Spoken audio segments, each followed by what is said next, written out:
Hello again, everyone, and welcome back to the Beyond Pain podcast with myself, Joe LaVacca, and Joe Gambino.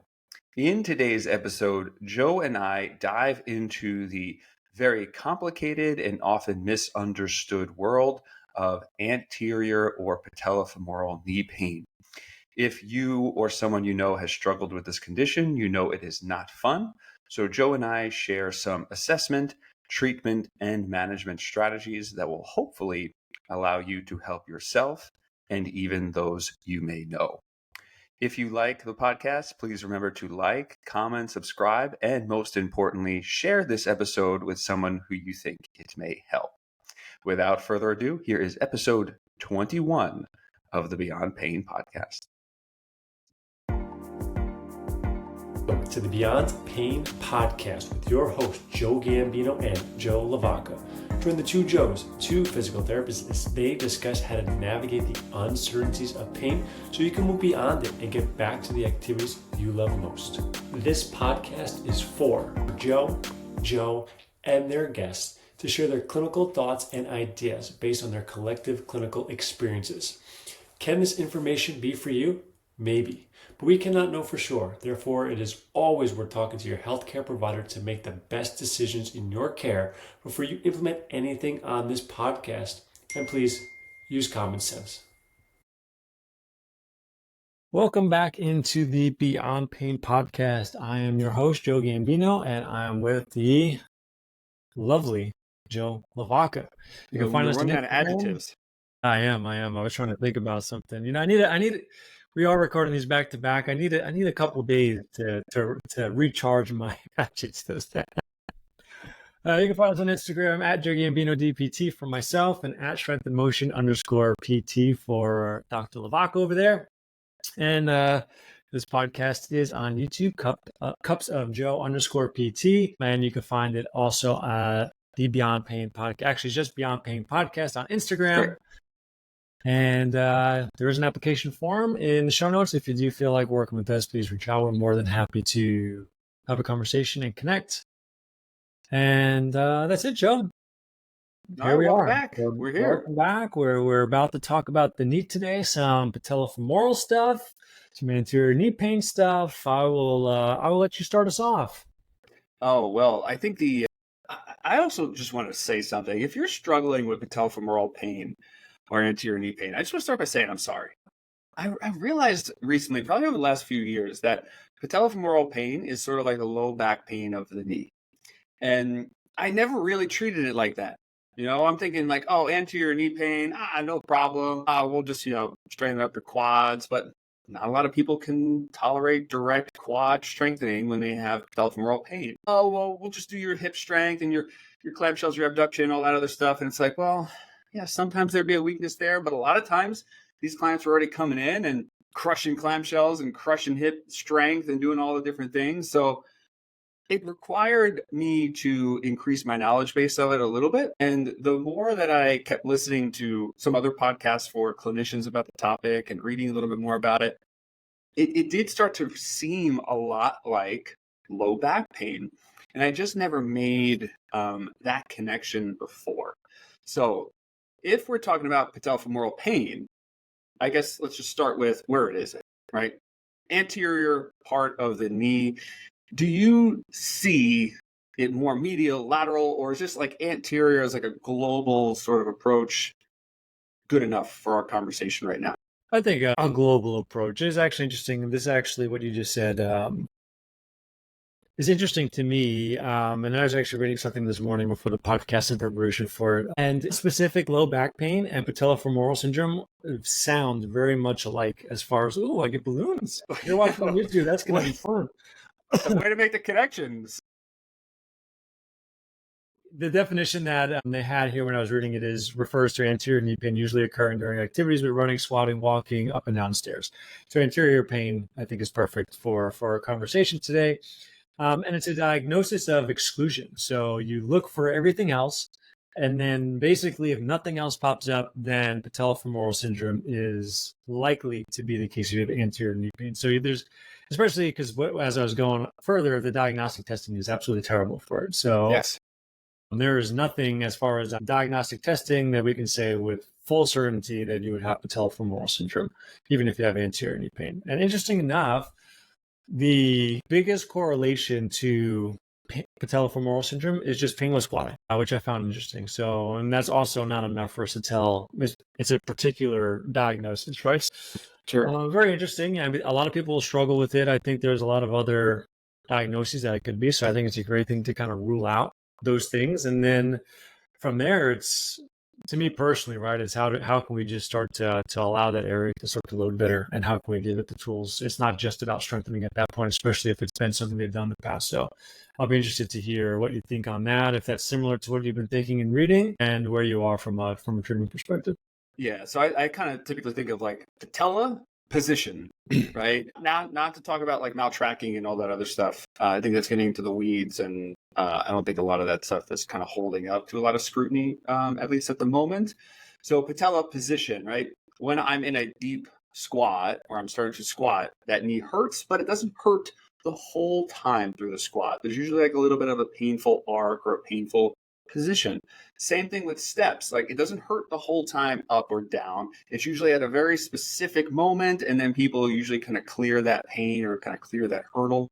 The other one that is very, very commonly talked about, at least by patients, I see it didn't come up over here, is the moviegoer's sign, where now you're just sitting in a bent knee position, or you're traveling on a plane ride or an Uber ride, and that knee starts to ache.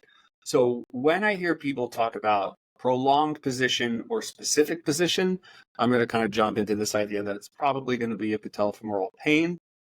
If it's activity, right? Jumping, skipping, hopping, right? Anything that ends in ing, particularly that, just for people listening, like you said, exclude tendon, right? If it's not hurting when you're jumping, it's probably not going to be your tendon, right? So we're going back to this position idea.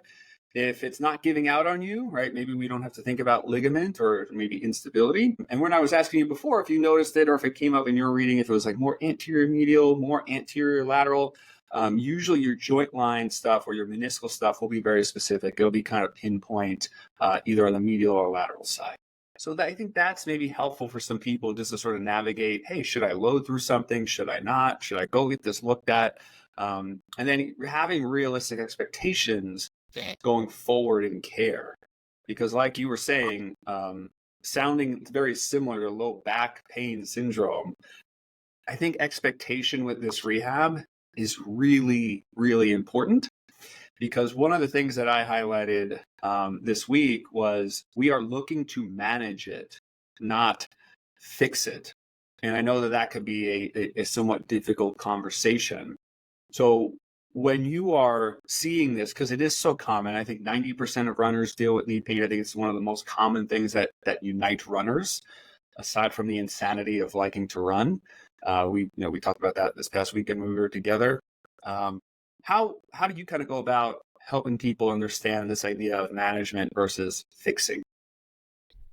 Yeah, I think anytime, I mean, with how pain is in general, with it being as complicated as it is, I don't look at the human body in general and an injury and say, I'm going to fix this injury, right? Like, this is just not the way I look at pain and movement and things like that. It's, how can I give the tools? We can look at it from a management perspective in essence, but how can I give it the tools to have less of a likelihood for pain or re-injury to happen, right? And, we start on the rehab side of things, and then eventually they'll look like more performance side of things, but there's no way to ever 100% guarantee that pain is going to never show up again, right? We're just trying to mitigate the chance of injury versus completely say it's never going to happen.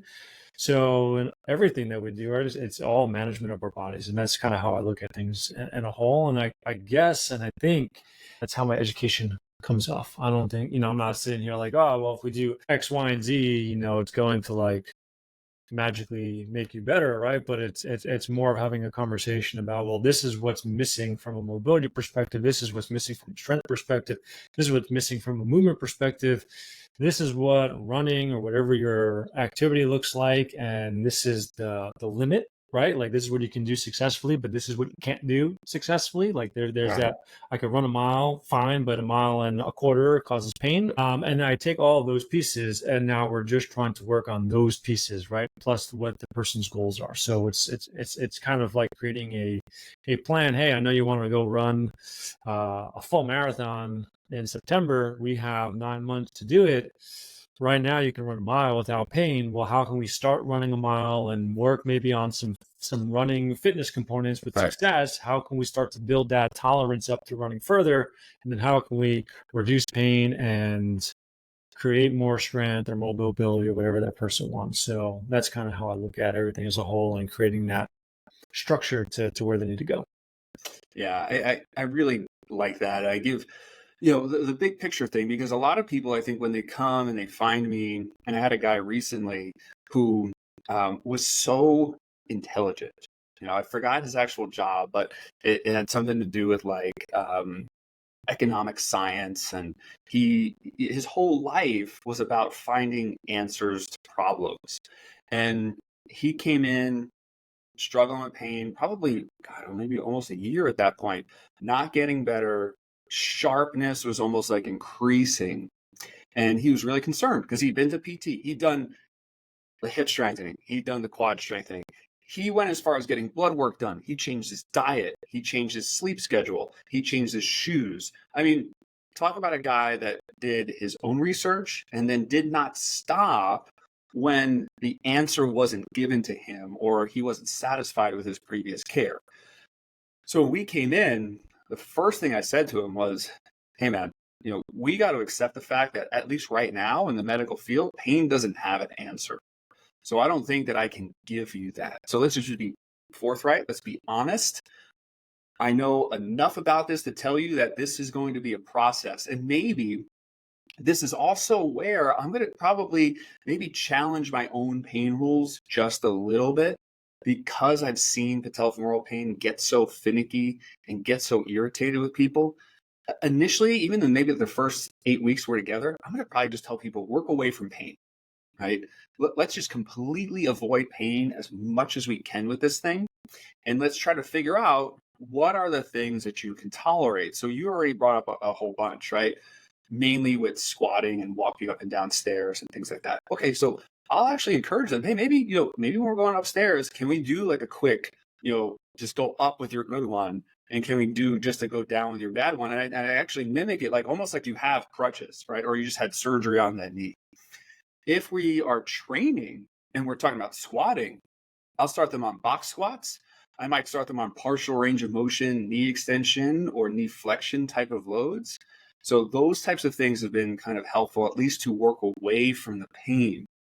But when you are kind of approaching that, and he was at least willing to try this because of how many times he had failed already, is that something similar that you do with this? Because I do feel like patellofemoral pain, there's always these outliers, like we were talking about in our previous episode with pain. And I've always found patellofemoral pain to be one of those things that set people off, and then they really don't want to do the run, the squat, or that exercise again. Yeah, I will let pain and symptoms and how they flare up dictate those things. That's probably not the first thing I'm going to do unless they tell me, like, every time I like even try running, even like a walk run, my knees, like the pain really skyrockets and I can't do anything for weeks. And then sure, I'm going to be like very cautious up front.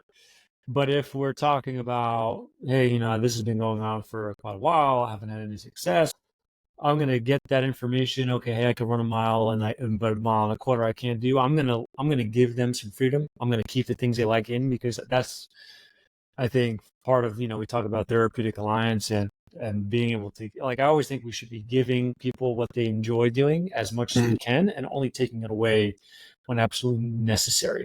So if like it's hindering, I have somebody recently that I'm working through with this stuff. I'm like, hey, the questions are always like, can I still do this or can I still do that? My answer is always yes. Oh Do yeah, it. sure. Let's find out. If all of a sudden you're doing X, Y, and Z, and then the pain is going up and it's preventing you from actually recovering, then we need to take those things away. And we'll know quickly. It's not like we're going to be doing this for 6 months and find out, Well, maybe it really is that you kept squatting, and, now we need these next 6 months to remove that and get you better, within a week or two, right? We're going to know, hey, I think what people don't realize with pain is that, and this is not for everybody because there are slow responders and some people where it's harder to get those changes to happen. But for most people, as we start the rehab process in a week or two or within the first month, I mean, there's noticeable changes in symptoms. Mhm. Those are some of the things that you look for, right? Like, is symptoms coming down? Are they able to do a little bit more? I'm a big fan of having one or two movements, which I've talked about this on how many podcast episodes, but like movements are goals for them. Hey, if squatting is painful, maybe that's that person's test, right? Or maybe if it's like kneeling, we're working to build back kneeling, maybe that's the person's test. And we want to see this kind of change happen between this session and next session. Well, those are some signs that things are moving in the right direction. So if we're seeing the objective stuff getting better, even if pain doesn't change, to me, that's a win. So I think that you have to look at it that way and in the management of things. And it's not just pain is very tricky for people. And I feel like when they are, as your client was, smart, where they know things, it's even harder because sometimes, I mean, they have their own biases on what they think they need. They have their own, they're constantly doing research, and the education sometimes, if they may not buy into it. I've had it before where they're like, no, I believe this. And then my viewpoint is different. I'm not going to be able to help that person because Yeah. their viewpoints are too different. And they're not going to trust what we're doing together. Yeah, luckily he was so willing to sort of accept something a little bit different. We did have a lot of conversations around reframing pain, but he had such a long history of these flares and some fear around it that really our first step was, hey, isometrics became our best friend. Wall sit, split stance squats, single leg, like step down, just with like a partial range hold. And it was just do these as often as we can. And for many of clients who tend to be irritable, not even around knee, but everywhere else, and I think we've mentioned this probably a few times already, like having those isometric options for people that they can change and tweak and modify angles and change your trunk position. I think those are really, really powerful and something low cost and people can do at home. You don't really need any equipment to do an isometric. It's just usually setting your body up in a position and then trying to hold it. Being that he was a runner, and I think probably I'll go out on a limb here and say that most of the people I see now with persistent issues are runners who are trying to do too much too soon because they feel better and I just want to kind of get after it. So, do you have any tactics for running for clients? Like you said, hey, my runners love running. They don't typically always love this idea of, a mile run and then that's it, that's their workout. So, do you have ways of approaching that to still get people to love run, but then also be respectful of their rehab process? Yeah, that's a harder one. So I think it's always, for me, it's expectation management. If they can't run more than a mile, then it, the mile is going to be in or around the limit, right? Because otherwise you're going to be firing things up. You might be able to do double sessions in a day if that's tolerable. That rest period is okay. Yeah. But what I tell people is, because I'm big on the pain guidelines. If you go for a mile run and there's no soreness, no discomfort, no nothing afterwards, then the next day, it doesn't need to be like 3 days later because you don't need to recover from that. You can add 10% more. So you can just add a little bit more to that next run. Don't change speed, don't change the route, just add a little bit more distance. If that's good, the next day you run the same thing, go a little bit further and a little bit further until you hit that point of, okay, now my knee is just a little sore.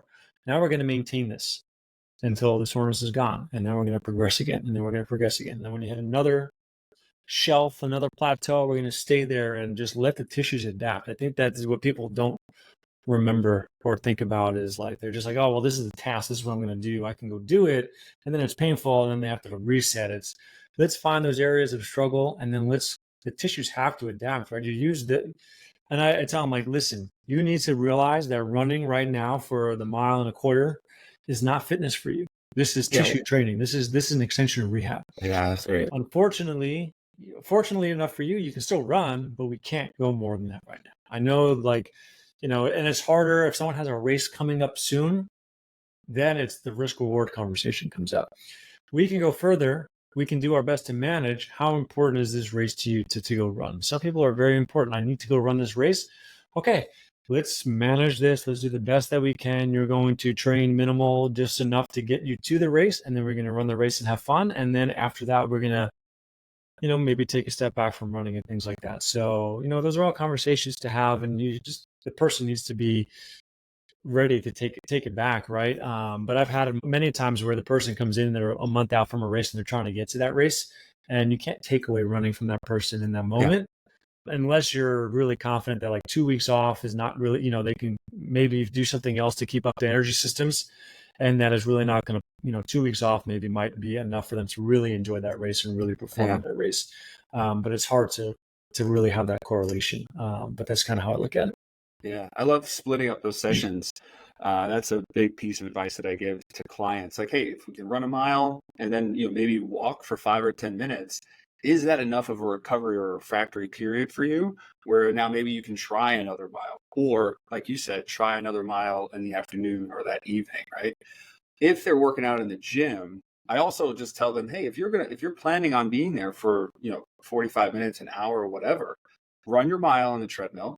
And then let's go with something else aerobic, be it the rower, be it the elliptical, be it the arm bike, be it whatever, just to now capture what you put so well that I'm going to steal. This idea of like performance versus tissue, right? Because all we need is your heart to pump, right? I just need you to get that aerobic signal to your body, especially if you're leading up to a race. So how else can we get it? If you don't like elliptical row or whatever, can we look at your program and then maybe start to give you more higher rep training with shorter duration breaks with your squats, your kettlebell swings, partial range squats, of course, but can we modify that to some degree? I think the biggest thing I usually tap into with runners who want to continue to run, cadence. Not a lot of them know their cadence offhand, and that's for those listening, just steps per minute. So you hit a timer for 60 seconds, you count how many times your right foot and your left foot hit the floor. That's your cadence. And just by bumping up cadence, bumping it up, not slowing it down, 5 or 10%, that has been shown to mitigate or change forces and pain around the knee. So if we have a knee that's mechanically sensitive, bump up that cadence, then they maybe do a minute on, minute off with that, because it is a little bit of a change, and they can play with it. Right? It could be 5%, 6%, 7%. They can go back to 7%, but find something that works for them and try that. And then the other thing that has seemingly helped is get on that treadmill, jack up the incline, and maybe we start just doing like 10, 20-second uphill sprints. And then by the time they're done with 10 rounds of that, they're smoked anyway. And now we don't have knee pain. We've had a high intensity workout session, and then they kind of feel like they're working on something, even though they still, quote unquote, have patellofemoral pain syndrome. So I think with runners, those are the biggest things I'll try to tweak with them. If you want to try an orthotic, go for it. I think your foot posture and position hasn't really been well correlated, but you slap an orthotic in someone's foot, their knee feels better. Hey, maybe that's, again, one of those things of like, hey, I only have 2 weeks. What can I do here? I'll teach them how to tape then. If we're up against the gun, let's tape your knee. A lot of runners like that idea. So I think, again, it's always case by case. I'm never going to tell them not to do something like you said, especially if they love it, and especially if it can break that pain cycle. Yeah, I love that. And I was going to say before you even kind of, my one sentence I would have had you summarize real nice is have fun with what you can do. Mm-hmm. So like I had somebody who was preparing for a marathon. We've been working for quite some time, and he's like, "Yeah, I want to, by this date, this is the half marathon. I want to be able to run." And at that time, he could run about a mile or so, and really all we did was cadence work, speed work. That was what we started with within that mile time. Right, like have some fun. Let's push it. How can you start to increase your mile time, right? Let's do some speed work and really exactly. you out. Like I want literally your mile to be like, you can't run another 10th of a mile. Like that's what we're working for here. And then we worked on cadence. We built it up 10% jumps at a time, get used to it. And we got to the point for that marathon, and he was running like 5 miles at a clip at that time, maintaining his cadence and hitting some PRs. And then he hurt his toe. He was like, "You know what? I don't want to mess up my toe, so I'm not going to do the race." Yeah, I got to worry about all those other body parts too. Yeah, he dropped the weight on it still or something like that. So he bowed out of it, but he's ready for his next one. He hasn't been running because the summer got really hot.